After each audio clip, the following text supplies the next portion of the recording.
All right.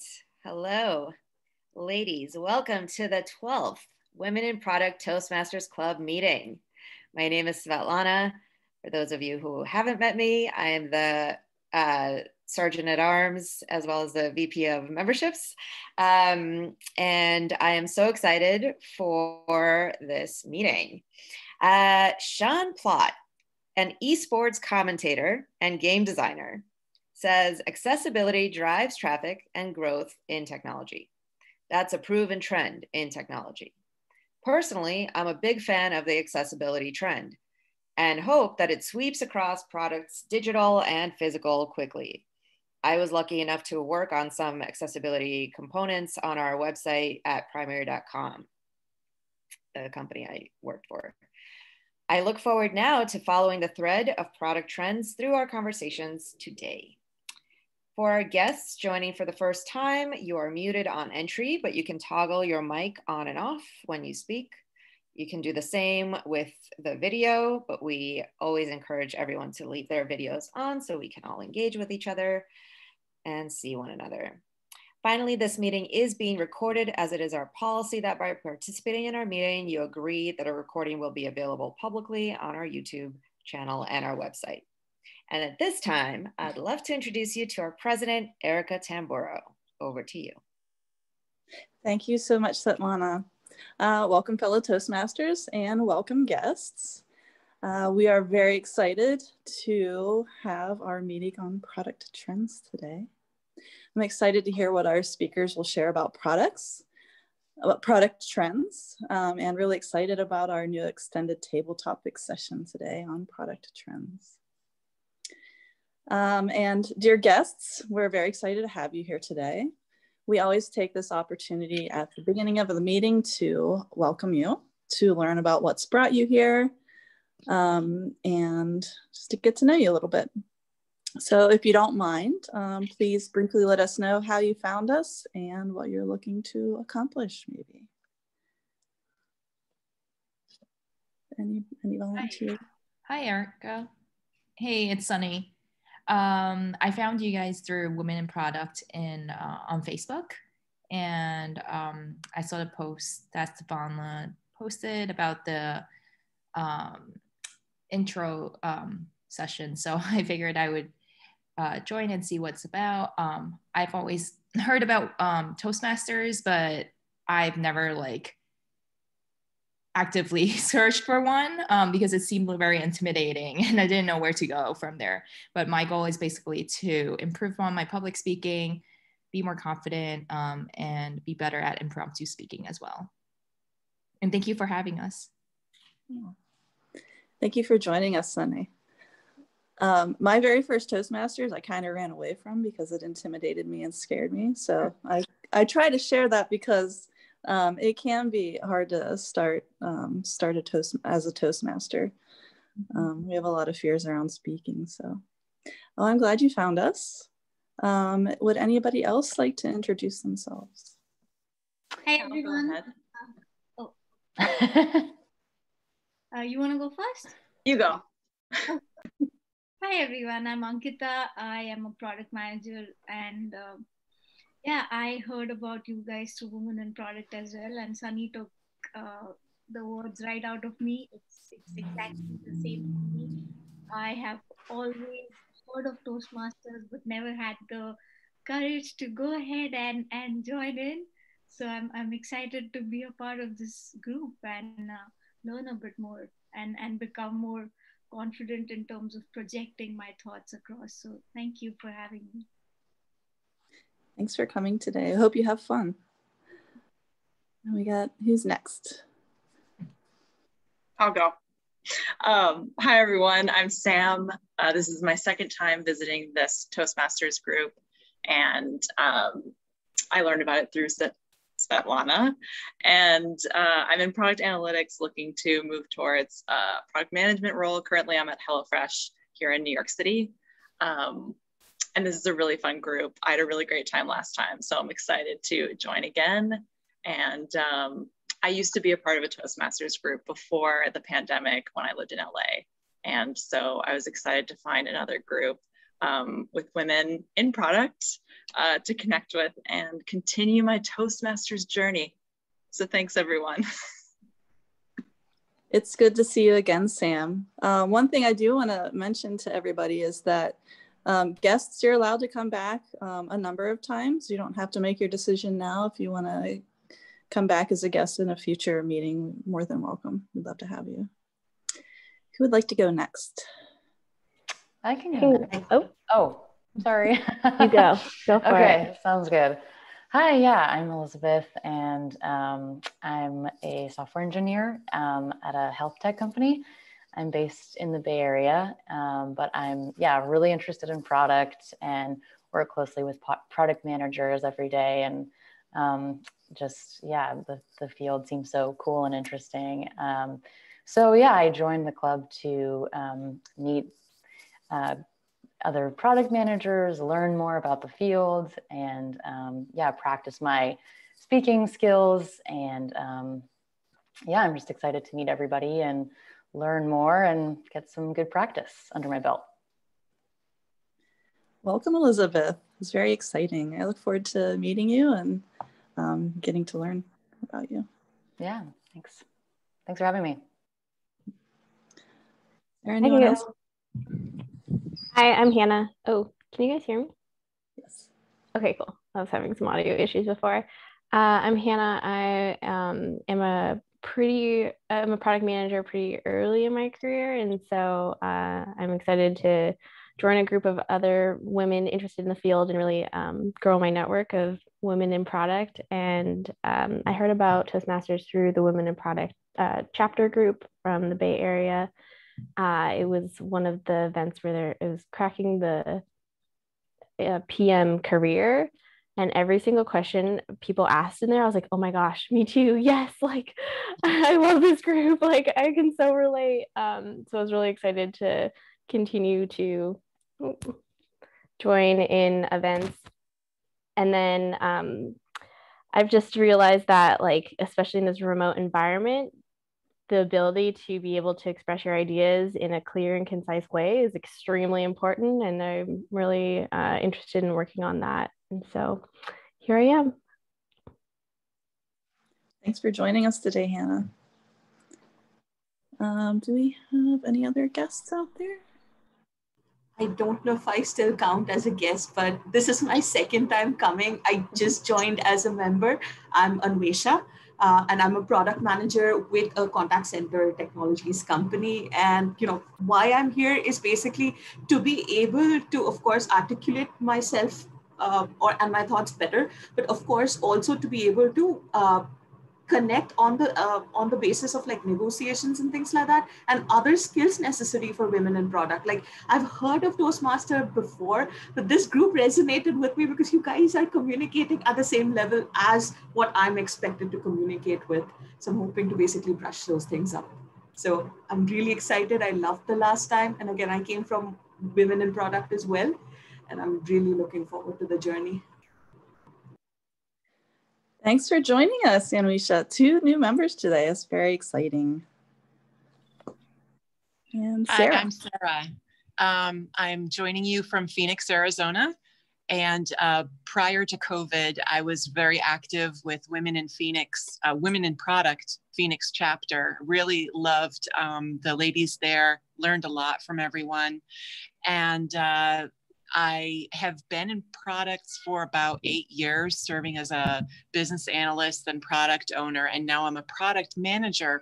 However, I'm in a different organization now. Now I'm in a government administration, and I'm finding that I have to do a lot of education to explain to people what product is and how it's different than project management. And so I love the energy from the last speaker, and everything that the ladies have said up to this part, I'm right on board. I find that I need to speak impromptu, and sometimes my brain goes faster than my mouth or vice versa. So I really would like to learn how to speak more impromptu. Plus the fact that you are speaking about product is exactly what I'm looking for, because being a new product manager, even though I've been in the field, there's so many things I'm realizing that I don't know, and I'm hoping I can learn from all of you. Prior to moving to Phoenix, Arizona, I was active in Toastmasters and chartering a club up in Seattle, Washington. A great group there. We grew the club exponentially, and I then became an area division governor. So I have not been part of Toastmasters since I moved to Phoenix. And so it seems that this chapter, that this club encompasses everything that I'm looking for. And I'm really hoping so. So that's me. I'd love to learn more from all of you. Thank you. Welcome, Sarah. Is anybody else online that would like to say hi? I'll say hi. Can you hear me? Yes. Hi, I'm Monique. I learned about this Toastmaster group through Women in Product on Facebook. And so this is my second time coming to your meeting. So thank you for having me. And so I have to often be in the spotlight at work as a product manager, giving lots of presentations. So looking for the opportunity to have a lower stakes environment to practice in and to network with fellow women who are doing the same thing. So thank you for having me. Thanks for mentioning that. This is a place to try new things. And that's probably one of my favorite things about being able to be a Toastmaster. Thank you, Monique. Anybody else on would like to say hello? Hi everyone. I'm so excited to be here. My name is Betty, and I'm currently a program manager at my company. However, I'm looking to pivot into product management. And I have a history of being nervous in meetings. I would talk very fast.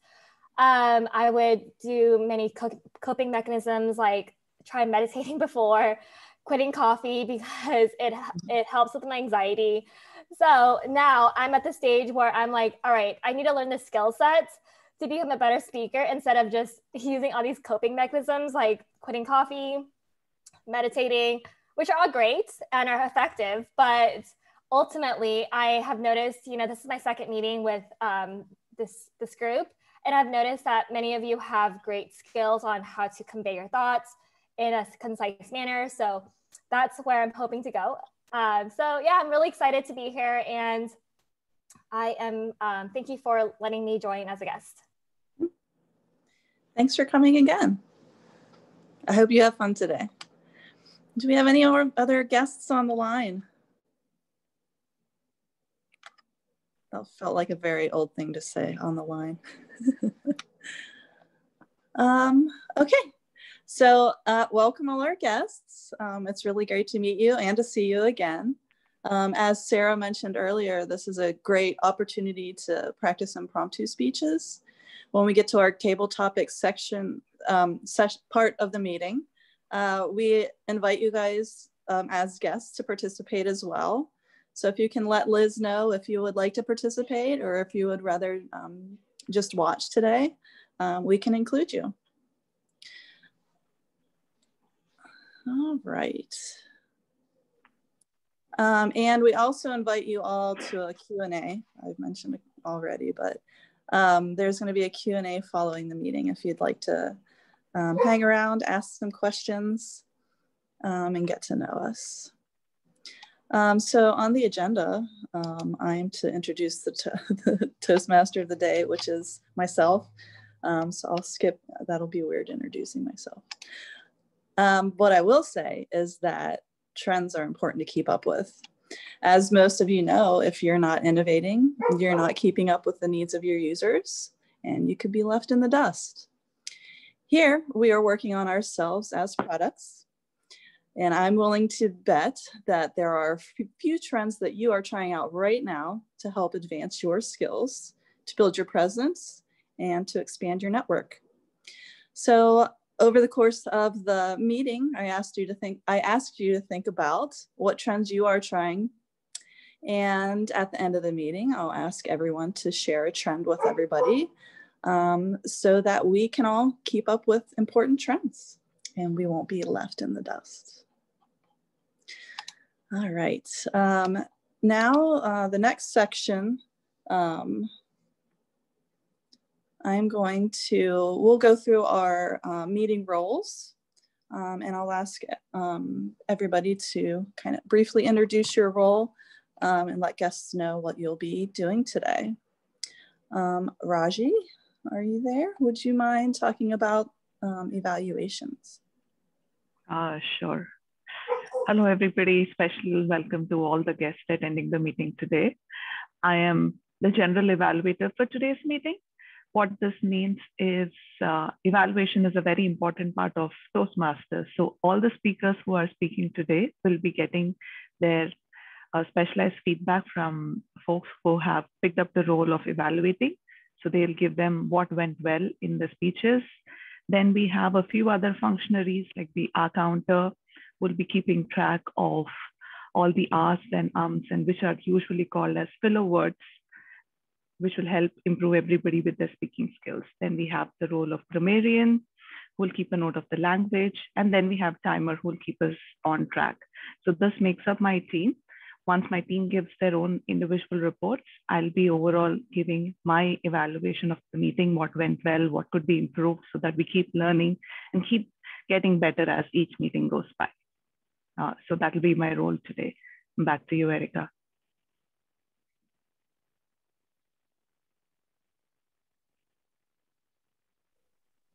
Thank you so much. Next, I would like to introduce the grammarian. Today's grammarian is Rosie. Rosie. Hi all. As grammarian, it is my responsibility to introduce the new word of the day. And the new word of the day today is going to be innovation, which means to introduce a new method, idea, or product.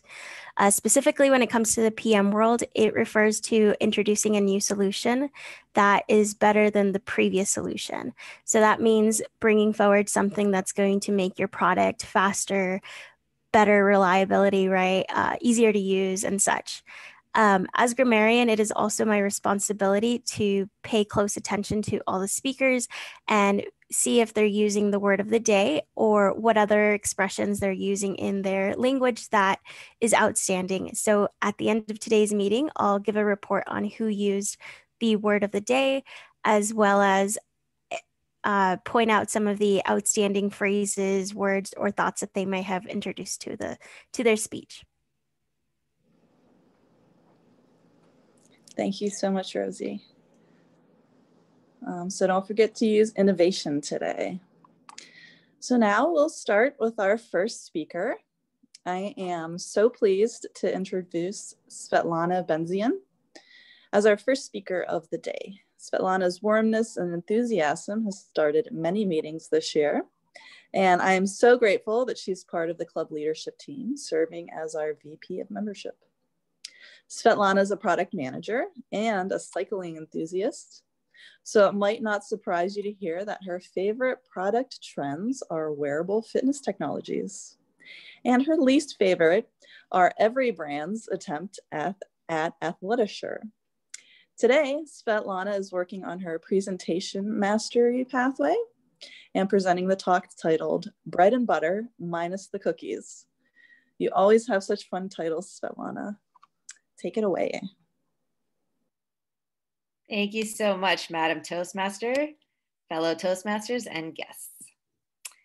So if we take a step back from our product focus areas, you can see that product trends tend to follow from broader policy and societal sea change shifts to product trends. In political science, there is a great debate about the causes for societal impact. Is it social institutions, political leaders, governing bodies, corporations? What tilts public opinion over into enforceable regulations? It is my belief that in product science, shifts and trends are equally challenging to tie to any one cause, but instead that trends follow the macro ethers of societal values and interests that inevitably influence policy, as did concerns about data breaches that led to the adoption of the GDPR, the General Data Protection Regulation. It was adopted in the EU in 2016 and became enforceable in 2018. And this has since had global implications on product trends. Today, I will show you how this global social mind shift toward privacy concerns is reshaping the digital advertising industry and why this is important for all of us to understand. To do so, I will help us understand the complexity of the current digital advertising ecosystem. I'll then explain how the recent changes made by software giants that we all know and love to empower users to make informed decisions about their data privacy will now challenge the core of what we know of as the free internet. And finally, I'll share the likely areas of opportunity for privacy safe digital advertising that will hopefully lead to happy customers and the companies that serve them. So, are you ready for a crash course in the digital advertising ecosystem? Well, it revolves around data, the bread and butter of advertisers and publishers, and by extension, the free internet. Advertisers and publishers use something known as DMPs, their data management platforms. These enable you to build audience segments. So based on criteria across that runs across the gamut from demographics to household income, your location, purchasing information, the device you're using, etc. These data management platforms can then analyze how segments perform and enhance campaigns to reach those audience segments that perform the best. Then, these data management platforms, where audience intelligence data is stored, analyzed, and segmented, work in conjunction with demand-side platforms, DSPs, which are software that actually execute what's known as programmatic ad buys. What this means is basically automated targeted ad buying and selling. In other words, enabling a chosen audience to see the right creative. So the advertiser chooses what their audience criteria is, and then the system matches it to a creative and monitors its effectiveness, and the advertiser can then react in real time to what works and what doesn't. And so these systems also work in conjunction with a supply side platform, an SSP, which represents publishers, the sell side. Now the challenge. According to Bloomberg Businessweek, in its article, Google's cookie fight will shape the future of digital advertising from last July, the shift has the potential to drastically reshape the power dynamics of the internet and the $330 billion digital advertising industry that supports it. The shift in question, third-party cookies that are used in a browser to track users across multiple sites, to target ads and measure how they perform. This means that where previously these DMPs, the data management platforms, could process third-party data through cookies without requiring consent from users, now the GDPR demands that personal data, including data from cookies, must have user consent. You will see how every site and app you would have noticed in past months now shows a pop-up requiring you to opt in. An Adweek article from last September declared that Oracle stopped offering third-party data targeting services and audience segments in the EU, Switzerland, and the UK. According to an article on CNBC.com entitled "Apple's Seismic Change to the Mobile Ad Industry is Drawing Near and is Rocking the Ecosystem," Apple will remove apps from its App Store that track users in ways that could be shared with other companies without receiving permission from the user. So all of this has made even Facebook accuse Apple of moving the free ad-supported internet into paid apps and services. And so to recap, we are finding ourselves in a cookieless but privacy-friendly environment where companies have to find alternative ways to send the best and most impactful advertisements while preserving the integrity of publisher content and user experience across sites and apps. And so the opportunity. Enter contextual advertising in a decentralized world and on-device technology. Contextual advertising targets an audience on the environment a user is in.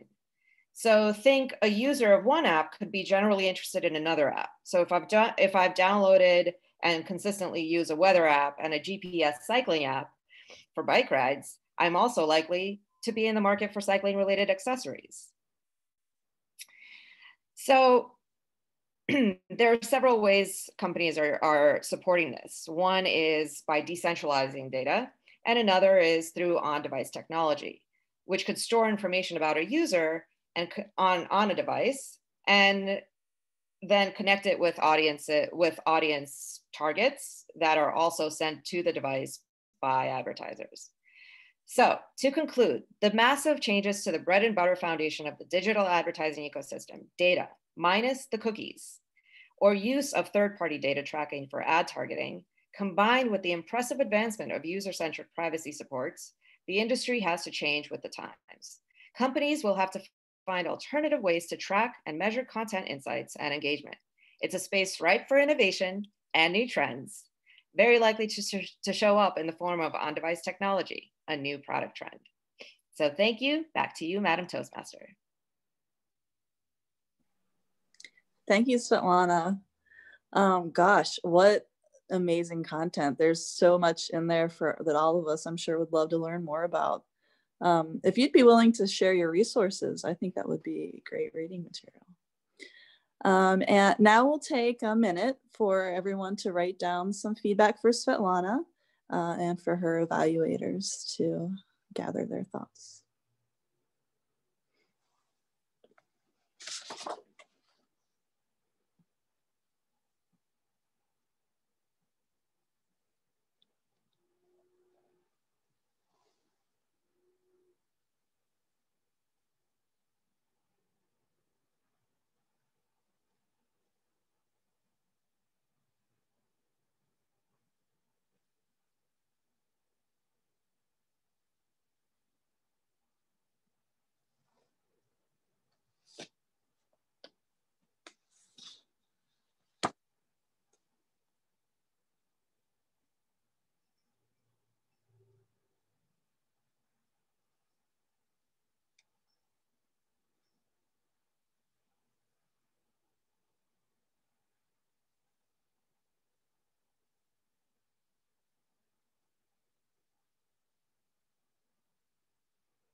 Thank you, Elena. All right, next we have Lori Edwards. I'm very excited to introduce Lori as our second speaker of the day. Lori is a fellow club founder and our VP of PR. Her dedication to improving her own skills as well as others makes her a natural leader.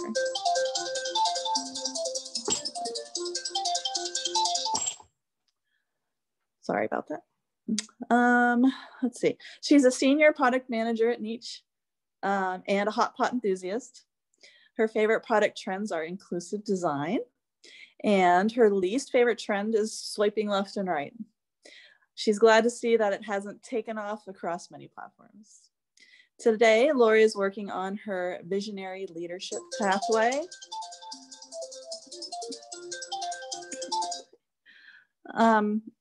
And is presenting a talk titled The Little Leader. I'm intrigued by the title, Lori. Take it away. Thank you, Erica. Today, our meeting theme is product trends. You know what product management trend is never going out of style? Leadership. And that's what I'm here to talk to you all about today. You've probably heard this phrase before. You were born to be a leader. But what does that even mean? Do you really need to be born as a leader, or can anyone become a leader? How do I know if I was born to be a leader or not? Personally, I heard this phrase many times throughout my childhood, but I never really understood what it actually meant. 30 years later, looking back, I don't think that statement was true at all. I wasn't born on some special leadership pedestal. I was born just like everybody else, just an ordinary kid. Why was I put into this category growing up? What was different about me than the other kids I was around? Now reflecting back on my leadership experience while I work on this pathway, I realize the difference. I was presented many leadership opportunities throughout my childhood, starting at the age of 5. See, I grew up playing sports, basketball, lacrosse, bowling, any sport I could. Not to mention, I was typically the most athletic person on my teams, which by default made me the point guard of my basketball team, the center of my lacrosse team, and the anchor of my bowling team. It was these opportunities that required me to become a leader, because I had up to 8 other people following my directions down the field. And if somebody wasn't being a leader, there was no way we were going to win our games. But at such a young age, how did I do that? I wasn't their parents, so I couldn't force them to listen to me. I didn't have any work experience yet.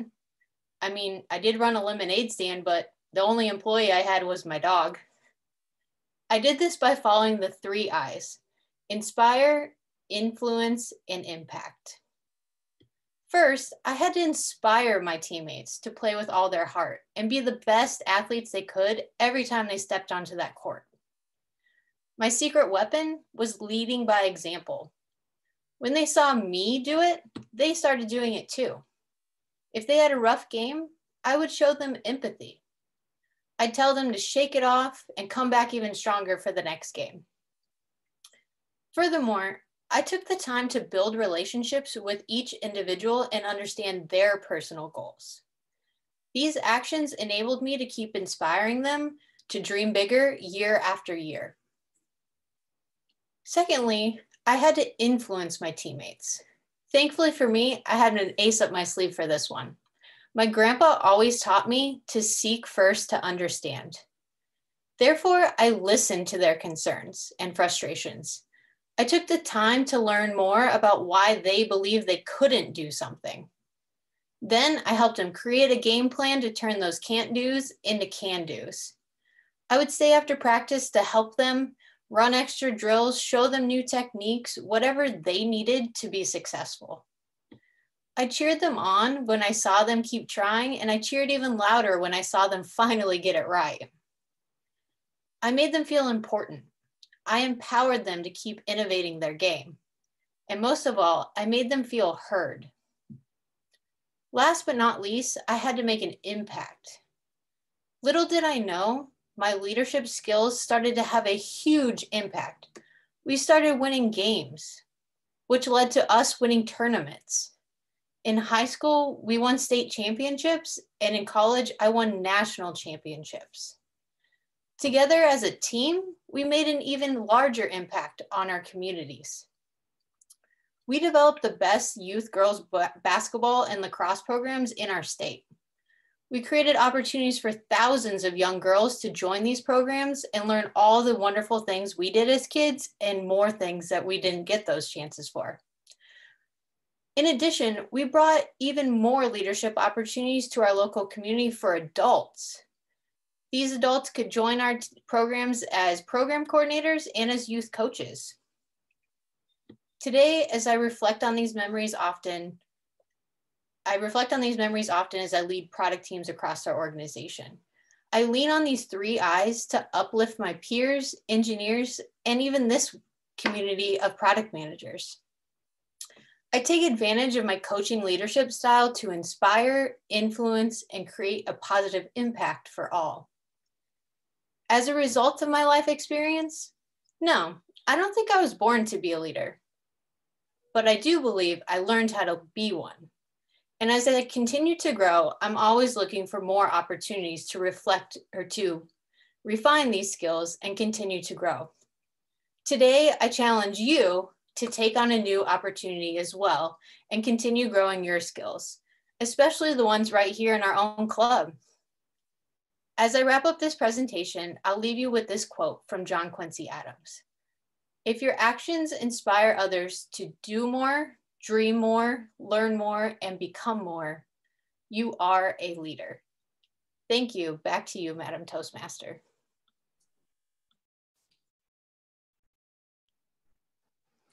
Thank you so much, Lori.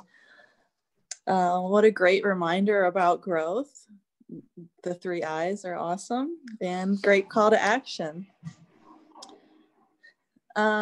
Next, now we'll give 1 minute for people to write down remarks and to give your evaluator time to gather their thoughts.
All right, next is our exciting table topics session.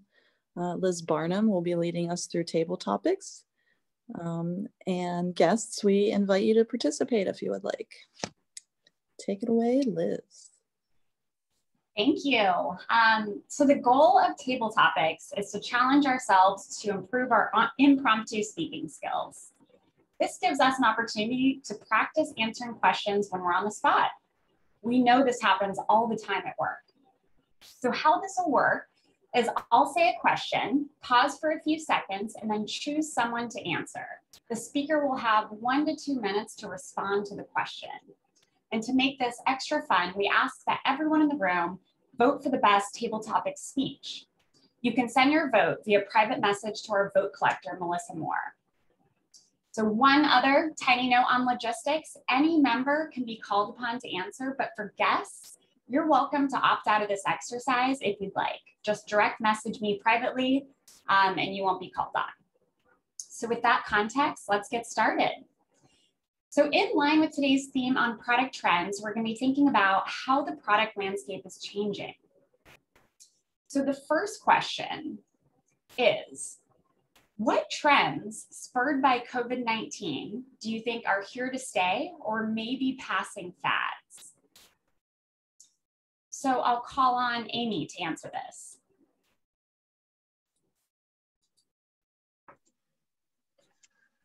Could you repeat the question for me? Of course. What trends spurred by COVID-19 do you think are here to stay or passing fads?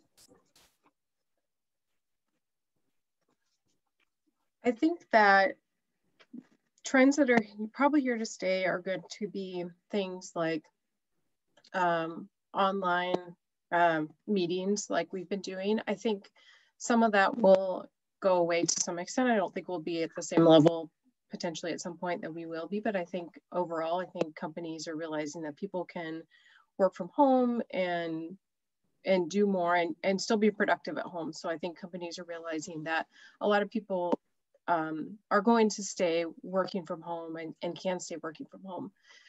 The other thing I think is here to stay is online shopping. I think there are we've seen a lot of increase in online shopping, and I think that that will also dip some as well. But I think that you know, the people have found that that's really convenient, and people who maybe did not do it as much before, especially like online grocery shopping, you know, have found that that's actually really convenient and have decided to, or will probably continue to do that, as well as go back to the stores to some extent as well. Trends that I think are passing fads, I'm not really sure offhand. I think that it's just, like I said, those trends that have become necessities will be here to stay to some extent, but also will kind of fade back into the normal ways of life, I guess. So it'll kind of be a mix. So thanks. Thank you. Thank you for that. So for our next question, we'll be continuing on this theme of product trends. And the next question is, what do you envision the future of work will be like and how it will change over the next decade? So again, how do you envision the future of work changing over the next decade? So the person I'll be calling on is Anwisha. It's interesting that you asked me this question because, so I used to work in the US. And when I moved to India, I was still working for the same company. It's just the geography had changed. And with COVID, the entire, it's opened up a lot of opportunities. And so for me, I think number one trend that's going to happen or continue to happen that started with COVID is, of course, the opportunities of being able to work globally are going to grow. It's not going to be location specific. It's going to be spread across geographies simply because, of course, it happens to be cheaper if work is outsourced. And number two, because virtual work is now here to stay, people are more trusting, there's going to be more virtual nomads. So it's going to, even if I say live in the US, as long as my work is being fulfilled, I'm able to build relationships and continue. If I sit in Thailand and work, that should be completely fine. So that's going to be another trend, spread across different geographies. And more I guess the US was always ahead in terms of virtual work. My old organization had people working for a decade of being more virtual. But what's also going to happen is that the on one side, I see that certain global companies like Facebook are demanding that people come in. Maybe they feel like co-location is very important, but on the other side, things are blowing up. So the little restrictions that were there are going to completely go away. So a lot more virtual, a lot more global. So expect people from all over the world on your meetings. That's my take. Thank you for that. Thank you for that response. It'll be fascinating to see just what happens and how it shakes out. So for our third question today, so thinking back to 2007, the PC industry changed forever with the innovations introduced through the iPhone and other smartphones. So playing that forward to the future, the question is, what do you think could be the next big disruption after the smartphone? So the person I'll be calling on is Monique. All right, thank you, Liz. Okay, can you repeat the question one more time? Yes, so looking back in 2007, the PC industry was disrupted by smartphones like the iPhone. So playing that forward, what do you think could disrupt the smartphone in the future? Oh, that's a great question. So, I mean, the smartphone has been revolutionary just because we no longer just use the phone just to call people. We use it to video call. We are on social media. There's so many different ways that we're using the phone. So when I start thinking about what's next, I feel like it feels like there's a trend where we're almost kind of pulling back a little bit away from being as connected to our phones. So I'm almost thinking that the trend will maybe not be like a gadget. It'll be more that will take more time to be with each other, especially after this pandemic kind of loosens up and we're able to get back to our normal routines. I think the first thing people are wanting to do is they want to travel. They want to see their friends and family in person. So I would say that probably the next trend is that we'll be looking to step maybe a little bit more away from technology and spend more time with each other. Thank you for that. Thank you for that. Okay, so our fourth question today is the pandemic has accelerated a shift towards online shopping. Some people speculate this could have lasting effects. What industries or companies do you think are benefiting most from this trend? So my question goes to Sam.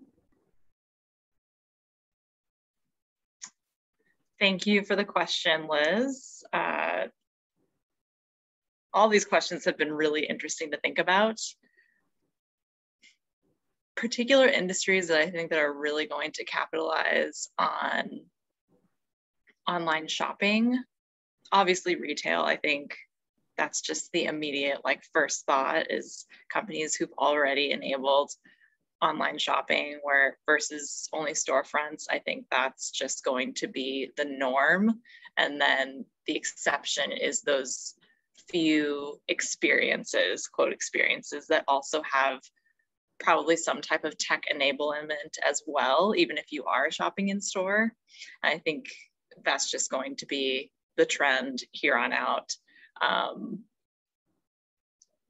What I'm really curious to see is what happens with all the real estate for all those empty stores as we move forward. But that's definitely top of mind when I think of industries that benefit from this movement towards online shopping. Looking forward to seeing how it nets out. Thank you. Thank you. Thank you for that.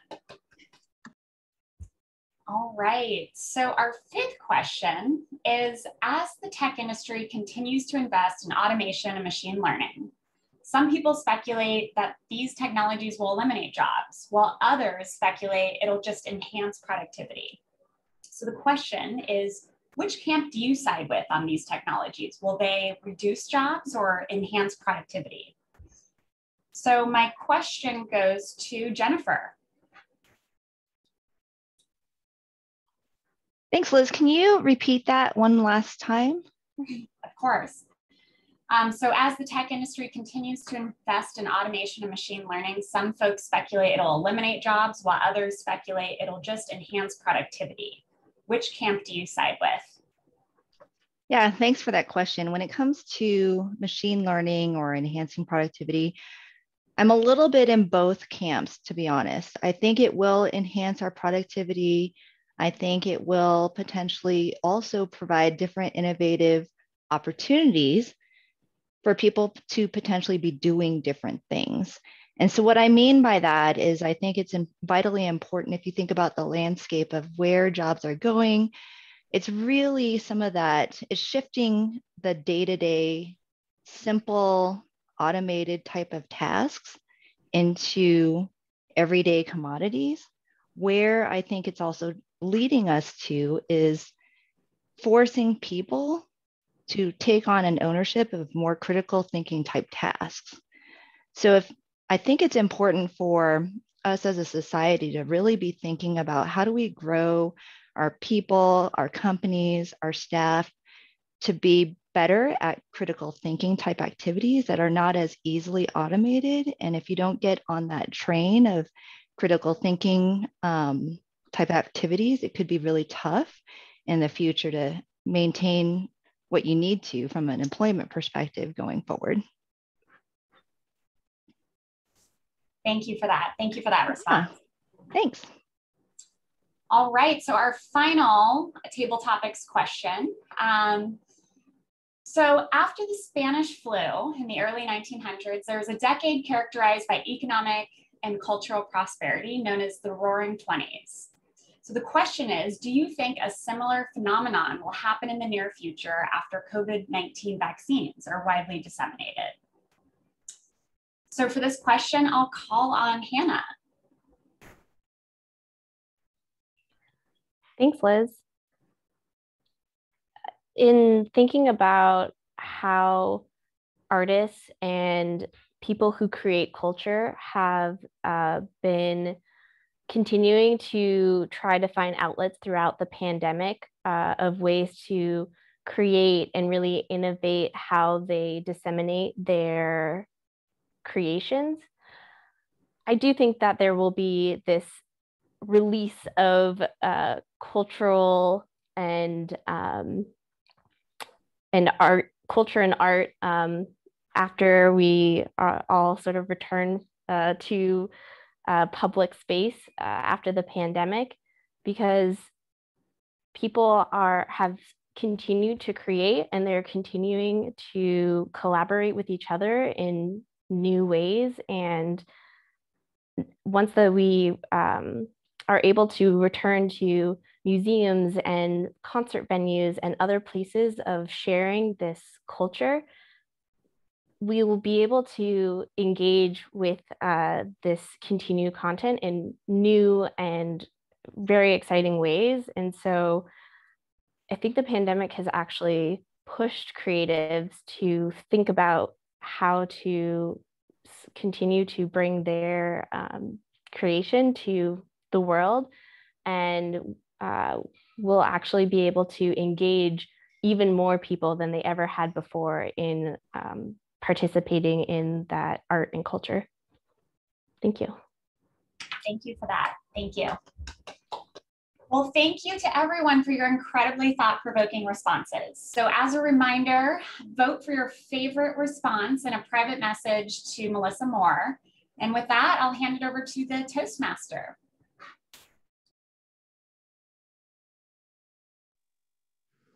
Thank you so much, Liz, and for everyone who participated. That was a really fun session. I loved the questions and all of the answers.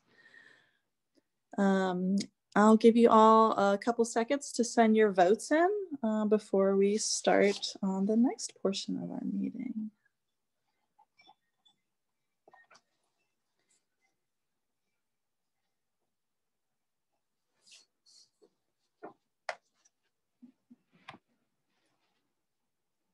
All right, that's going to be a hard one to vote on.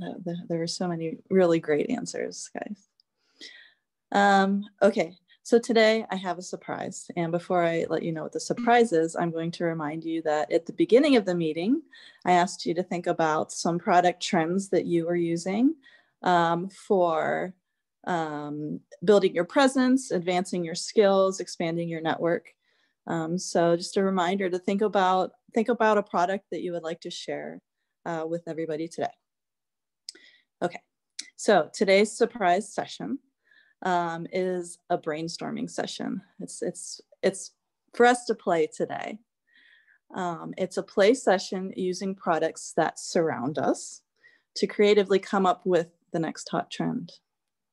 So it's all about being creative, be silly, be crazy. The next great idea can often start with something that someone thought was totally ridiculous. If you can't come up with an alternative use for a product, try to make up a user story. This is a lot of times where things start. You're understanding your users, you're creating a user. Everything starts with a user story. So what I'll do is I'll select somebody at random to pick a product in your environment, something that you're sitting next to. I might be sitting next to my grandma's old ball jar. So we'll use this as our first product. And we'll just talk about the product, maybe come up with a user or come up with a new use case. Okay, so we're either talking about the next hot trend for the product. You can talk about a current trend if you'd like to, or come up with a user story. It can be silly, it can be serious, it can be whatever you want. All right, so my grandma's old jar. Who knew that they used to come with glass covers? I don't think I knew that. I am going to select Liz to give us a user story or a hot trend. Elena, this will be 2 minutes, like a table topics. Okay, and a trend related to the jar you're holding, or a new product innovation. Okay. All right, so one, as a user, I have been trying out some CSA deliveries to try to inject more vegetables into my household. But with all these new varieties I'm getting, I constantly don't know how I should store them. Should I put them in water?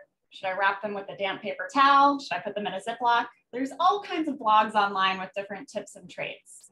But if I had this magical jar that could just detect what this vegetable is and automatically make that environment hospitable to maximizing the shelf life of that vegetable in the fridge, I feel like I would stop having to Google all these searches, how to store asparagus, and I would be able to just keep my vegetables fresh so much more easily.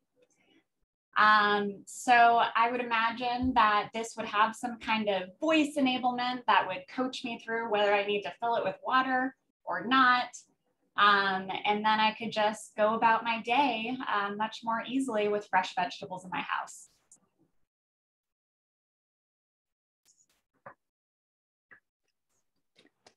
Fantastic, Liz. I loved it.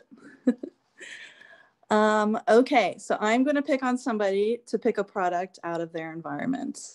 And I was wondering if Sunny, if you would, are you on video? Are you able to pick a product from your environment? Yes. Hello? Yes. Oh, great. All right.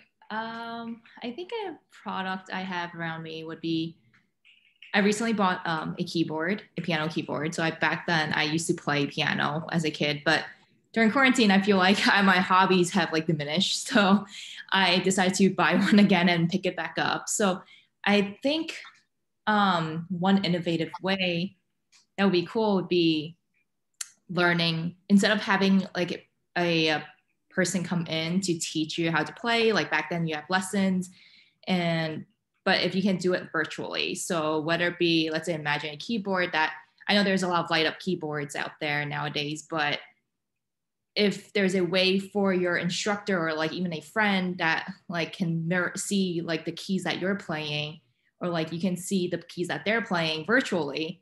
I don't know how it would happen, but like something like that. And they would teach you in this virtual environment, but at the same time, your keys are moving if their keys are moving, kind of like that. So I think then you can pick it up easier, and it's like virtual, and you still get the benefits of having a teacher there. So yeah. Thank you so much, Sunny. That was fun.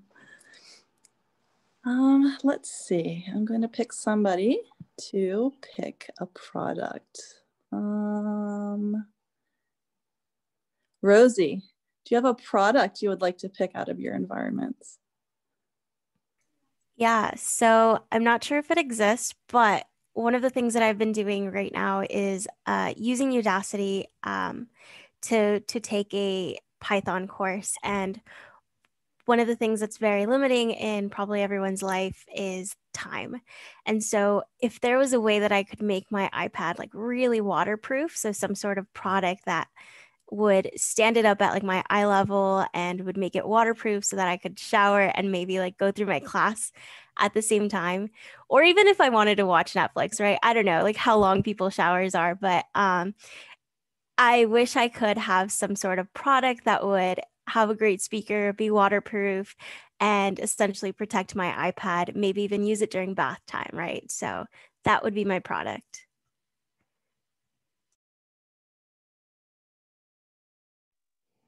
And I think we can all agree that we would love that product. All right, so that's the end of our surprise session. I hope you guys had a little bit of fun. And I would like to do like a quick round robin and for everybody to share the one product that they're using to help themselves innovate, network, or learn more skills. What's your product trend? Let's see, I can go first. There's a new product that I'm using that gives you positive thoughts. I don't know, there's some timer, and every so often there's a thought will pop up. And I found that it's an awesome product for helping you be more positive, and it helps you feel really great. So it's called I Am. It's a really fun little app. So who would like to go next? I can go. Go ahead, Sam. Okay. I'm using a an app as well that's called Too Good to Go. I don't know if anyone else has heard of it. It might have just started in New York, but essentially it'll show you a bunch of restaurants and cafes that have extra food that they normally would have just thrown out. And you can purchase a bag of the extra food for a much cheaper cost. And I really enjoy using it because one, saves money, it helps save the environment, sustainable, less waste. And I also love exploring the city. So it gives me an opportunity to walk somewhere I may not have gone before. I thought it was a really, really smart concept that they've actually done a pretty good job at doing in this app. I think it's well designed and easily accessible. Highly recommend if you can use it. I don't know if it's in other cities yet. Yeah. Thank you, Sam. Would someone else like to share? I can go. Sure. Oops, did I cut you off? Please go ahead. That's fine. I lost my chain of thought. That's okay. Go ahead. So for me, as a product manager, actually, I got inspired by this fitness company in India. So as you probably know, like even before US went into lockdown, India went into a complete lockdown for around a period of like 2 months, and gyms were closed for like months. And again, they're going through a phase where we're starting lockdown again because of wave 2. So there was a chain of gyms all around India that were popping up and extremely popular. And of course, when everything closed down, they got closed down. They pivoted and they came up with this awesome app where not only were their instructors kind of like showing exercises online, but they started out with energy meters. And, you know, as you work out, you have to use your camera and it's basically detecting motion and giving you score. So they gamified the entire experience of exercising. You could do it from all over the world. And I think it caused them to enter not only in a digital era, like you don't have to go to the gym in India, but they've also opened up in other countries. And they've also kind of like brought physical or personal trainers online. So I've never seen a company pivot as hard as they did. And that helped me bring exercise into my life while like in the lockdown. And even now, like again, since the gyms are closing up, yeah, it's easy to pivot and continue with what I'm doing. I really, really like that product. Thank you. Raji, would you like to share? Yeah, I don't think it's a really new product. It's a product that I never paid attention to, is the coffee warmer mats that we are getting these days online.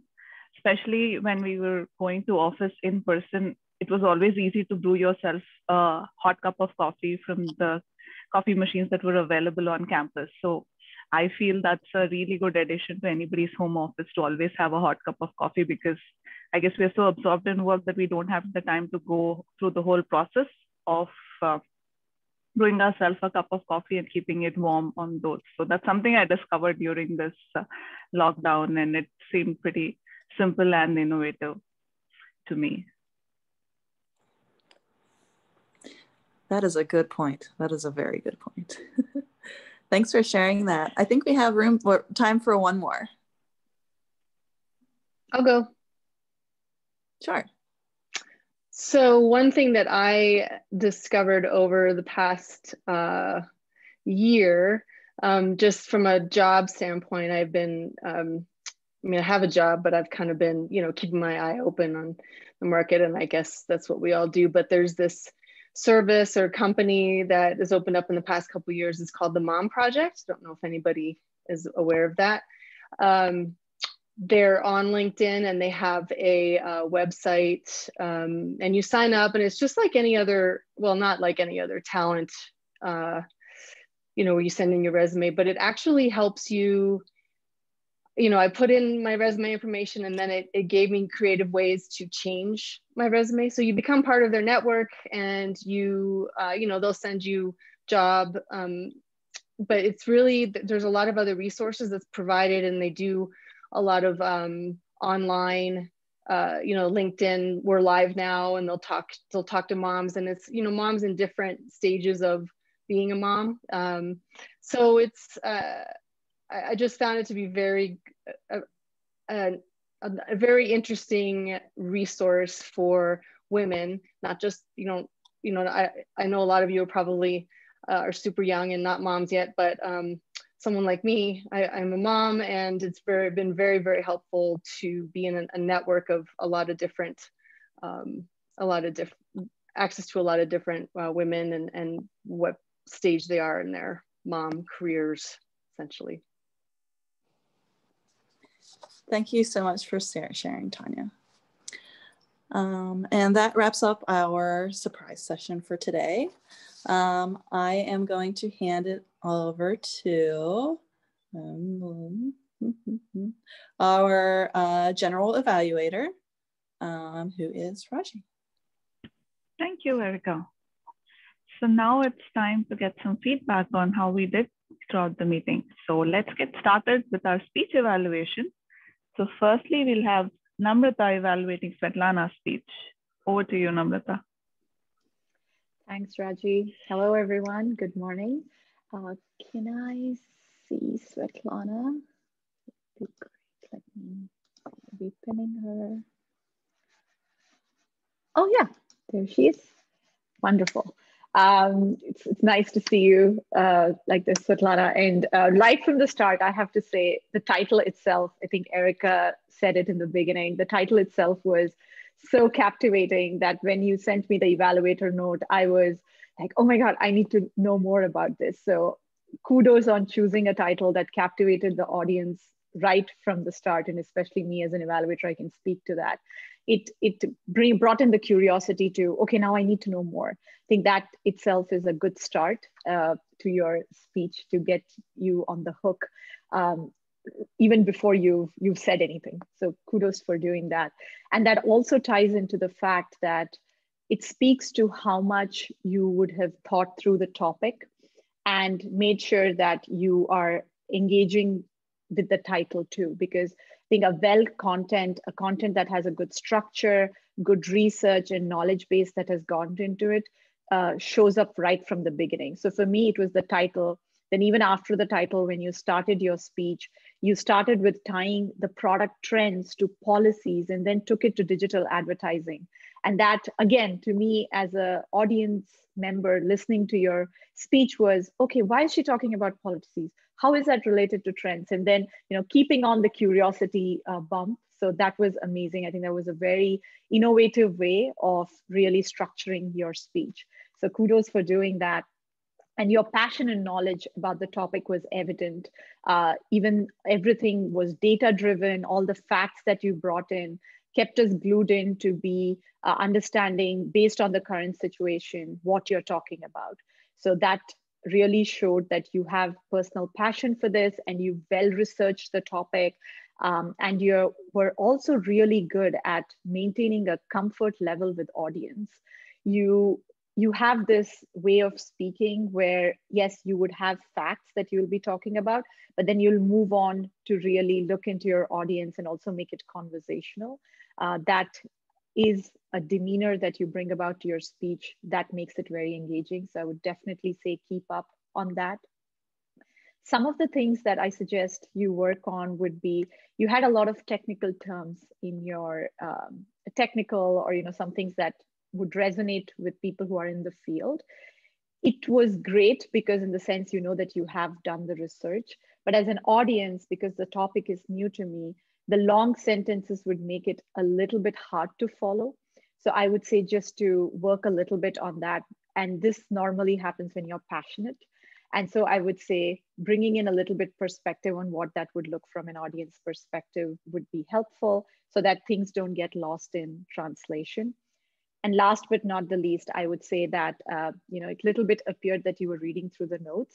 So maintaining the eye contact in the virtual one would be one more thing that I would add to your repertoire. But it was a great topic. I learned a lot, and thanks for putting it forward. Thank you so much. Thank you so much, Namrata, for the detailed evaluation of Svetlana's speech. Moving on, for our second speaker, Laurie, we have Tanya evaluating her. Tanya, the stage is all yours. Okay, where is Laurie? I want to see you. There you are. Hello, are you at Fenway? I wish. You wish. Lori, I have to say right from the start, your speech resonated. It was very relatable. The sports analogy at the beginning where you've been part of teams, and I really, from the first few sentences, I really was hooked right from the beginning. I have my notes, hold on. This is the first time I've evaluated. I apologize if I have to go to my notes. So, and then with the introduction, so the first few sentences, you had me there. I think when you structured it around the 3 I's, the inspire, the influence, and the impact, that made it, I thought it was very well structured, and you referred back to that, back to those 3 I's, and it kept the engagement level there, which I thought was great. Sense of humor, I loved that. I could laugh with you, as even, because it was relatable, it was easy, it was a lot, I found it entertaining. So it was, not only informative, but it was very entertaining, and that you are a captain of your bowling team.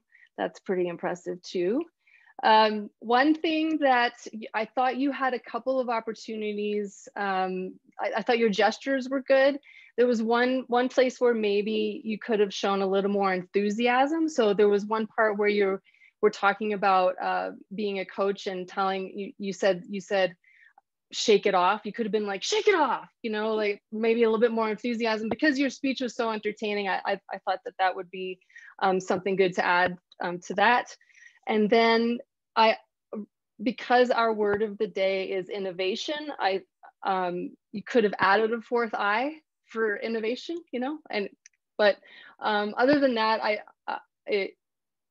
thought it was great. Thank you for letting me evaluate it, and that's what I got. Thank you. Thank you so much, Tanya. Thank you so much, Tanya, and great job on your first evaluation ever. So moving on, let's get our reports from our functionaries. Can we have Clara give us the accountant's report? I'm actually giving the accountant's report today. So Erica had 2 ahs, lots of ums, maybe because you were speaking a lot today, but quite a few ums from you today.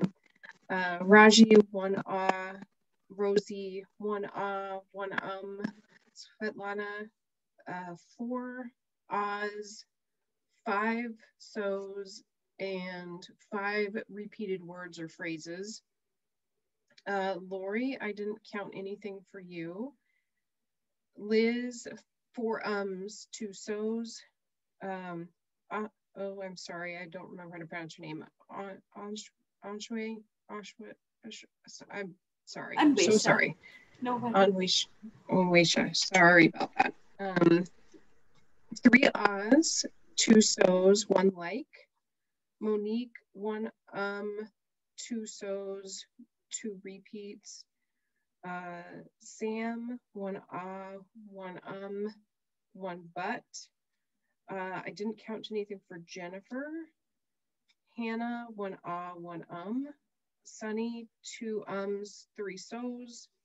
Tanya, 3 ahs, 7 ums, and 1 And Namrata, 1 ah, 2 ums, and 1 repeat. And I missed a few of the people that were doing the round robins, I think. So I didn't notice any ums from those people.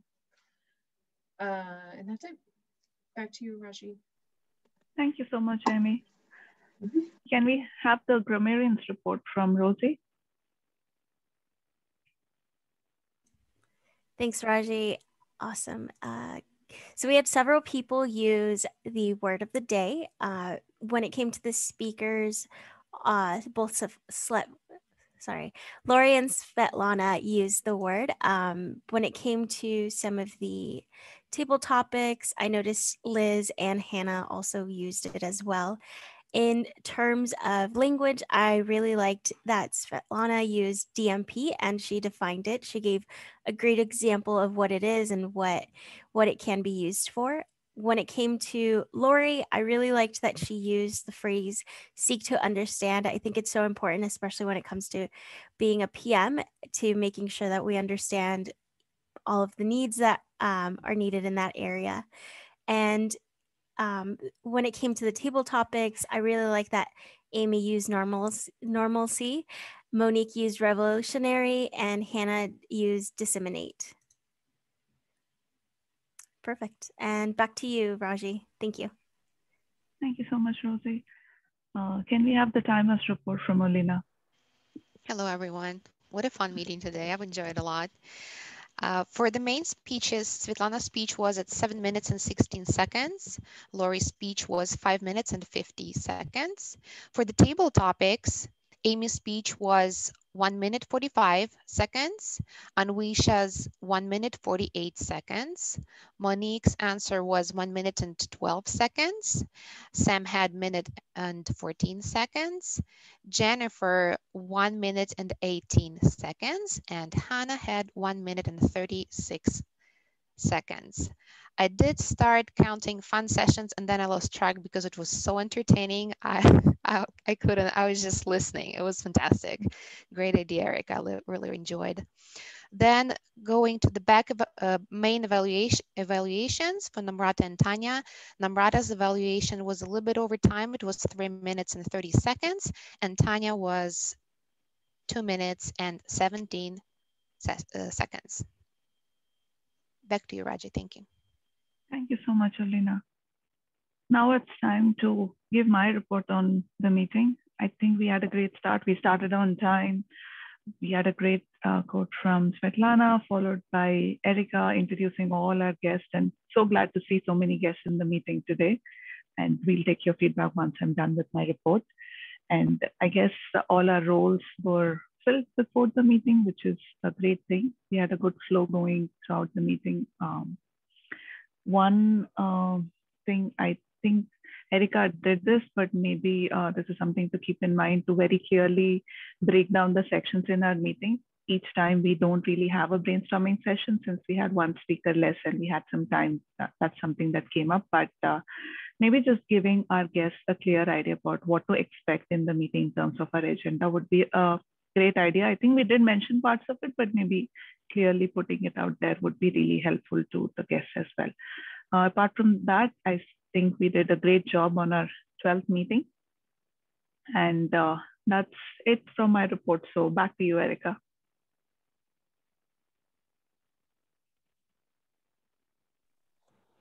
Thank you so much, Raji, and everybody for such a fun meeting. Next up, I am going to introduce our vote counter, Melissa, who won table topics today. Thank you, Erica. First, thanks to Liz for the very innovative table topic prompts and getting twice as more people on the floor than normal. So that was really fun and exciting. This was a very close race and everyone gave some really compelling impromptu speeches, from our members to our guests. So I think everybody here is a winner and we should all just give a round of applause to everyone who participated, all 6 of you. It was very close, but today's winner for the best table topic is Jennifer. Yay, Jennifer. All right, Erica, back to you. Congratulations, Jennifer. That was a really difficult session to vote on. There were so many great speeches today. Thank you all so much. And now we're going to hop into club business. And I'll introduce the club president myself for club business. I want to thank all the guests for attending. I like to open up this part of the meeting to get a little bit of feedback of how you enjoyed the meeting and just what you thought, if you would like to share. Yeah, absolutely. Thank you so much for having me. I had a lot of fun. I love Toastmasters. I was in a Toastmasters club in high school and it was so much fun. So thank you for having me. And I really enjoyed the table topic session. The prompts were very interesting and thought-provoking. So yeah, it was really interesting to hear the prompts and hear the responses. So thank you. Thank you for coming. Is there anybody else that would like to share?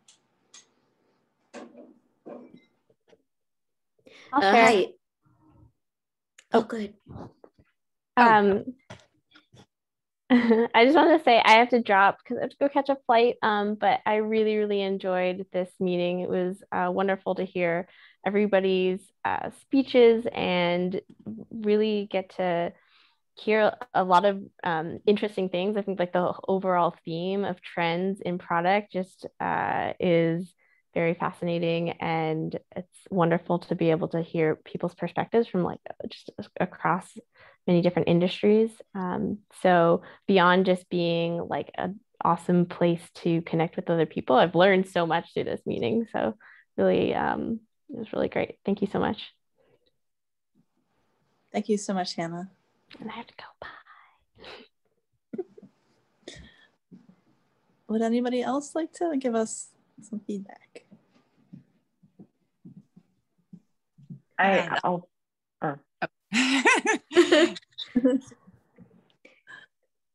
Oh, okay. All right. I'll go ahead, Monique. Go ahead, Monique. I just got spotlighted.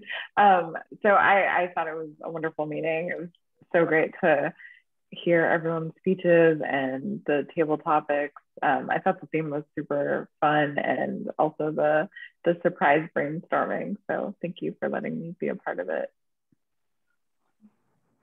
Thanks for coming, Monique. Priya, I'm glad to see you made it.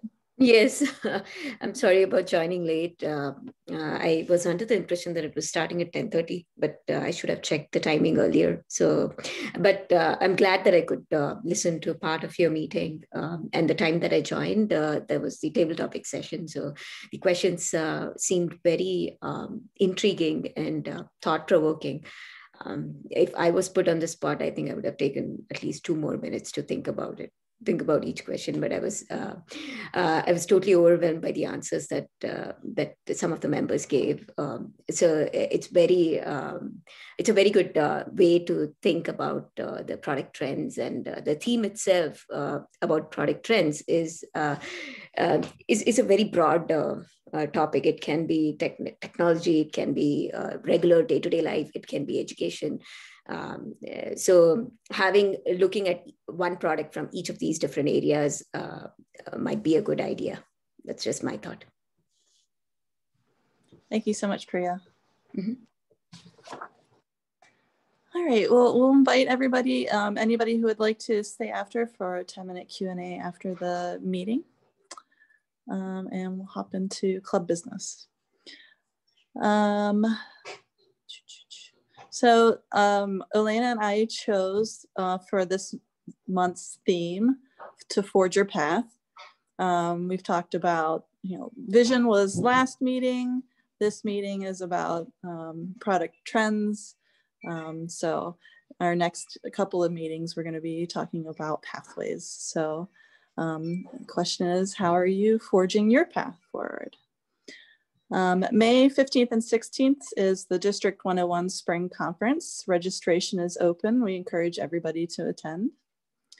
May 25th through the 27th is the Women in Product Conference. We will be hosting an interactive networking section on May 26th. If you're interested in helping out, if you'll be at the conference, please let us know. If you're interested in helping out, please let us know. We're pretty excited about having the opportunity to do that. And as a reminder, our 2021 Women in Product Toastmasters Club speaker for this year is Liz Barnum.